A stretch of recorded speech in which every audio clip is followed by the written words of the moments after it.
In this video, I will guide you how you can add a horizontal smooth scrolling slider on Elementor product Carousel. So first of all, you just need to search for latest product horizontal slider on GitHub and then click on the download zip. After downloading the zip file, what you need to do is to simply open up the plugin section and then click on add new plugin. Now click on upload plugin, and after that you just need to click on the installed plugin and go for the install now button. After installing and activating the plugin, what you need to do is to simply click on the free product carousel and copy this code from the settings. After that, you just need to go to the Elementor and click on the create a page.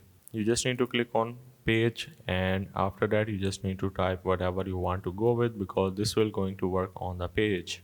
Then you just need to click on this side menu and go for this container and select this one, and then you just need to click on publish and click on publish again. After publishing it, what you need to do is to click on edit with Elementor and then search for shortcode. After that, you just need to paste the particular prompt that you have copied from the settings. So simply paste it just like this, and then this will gonna show you all the horizontal slider of your products. Right now I don't have the product website, it is a real estate website, so I cannot show you the result, but this is how you can add horizontal smooth scrolling slider on Elementor product carousel.